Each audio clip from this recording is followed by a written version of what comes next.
সুপ্রিয় দর্শক সবাইকে ধন্যবাদ। এই যে আমার সেই জমি, এটা হচ্ছে সেই মরিকাটা তুলে আবার পেঁয়াজ রোপণ করছি। এই যে এটা হচ্ছে পৌষ মাসের 27 তারিখে রোপণ করা।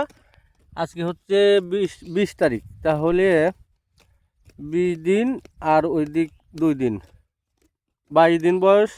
এই যে আমি এখানে 22 দিন বয়সে দ্বিতীয় সেচ দিয়ে এটা কুপাইয়ে দিচ্ছি। তো কুপানোর পর আবার সেচ দিয়ে আবার কুপানো হবে।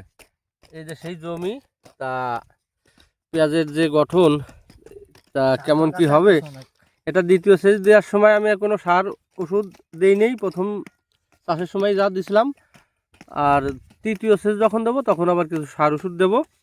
তা যারা কুপাচ্ছে তাদের থেকে আমি শুনতেছি পেঁয়াজের গঠনটা কেমন, পেঁয়াজ কি হবে কি হবে না সেটাও শুনবো।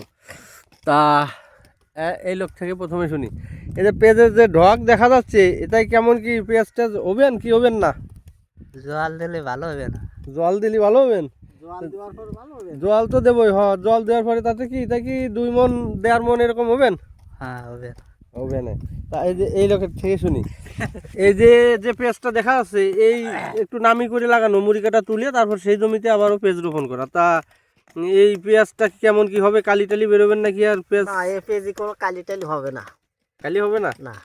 তা পেঁয়াজ কি হবে না? এটা যা দেখা যাচ্ছে এখন তো দেখা যায় পেঁয়াজটা ভালোই হবে না। ভালোই। কেমন শতাংশে তাতে কয় মন? শতাংশ আগুরটা যেমন 2 মন 2.5 মন হয়ে গেছে, তাও তো 1.5 মন 2 মন হতে পারে। ও আচ্ছা আচ্ছা, 1.5 মন 2 মন যদি হয় তাহলে তো খারাপ না। এই যে জমি, এই যে পেঁয়াজ, এই যে একজন নতুন লোক, এই লোকের থেকেও শুনতেছি কি বলে। তা এই যে পেঁয়াজের যে ঢক পক দেখা যাচ্ছে, এটা আর একটা সেচ লাগবে যে ওই লোক বললো। তা আর একটা সেচ দেওয়ার পরে কি পেঁয়াজ কি ফলন টলন হবেন কিছু? হ্যাঁ হ্যাঁ, আপনার পেঁয়াজের গঠন ভালো আছে।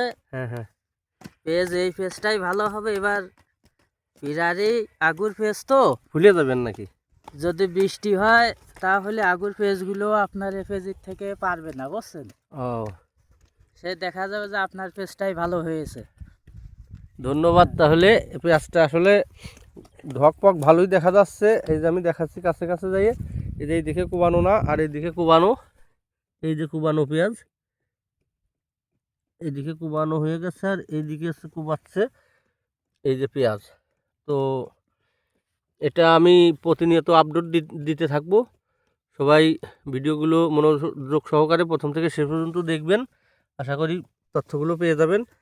এটাই আমি এই যে আজকে কুবাচ্ছি, কুবানোর 3 থেকে 4 দিন পরে আমি একটা স্প্রে করব।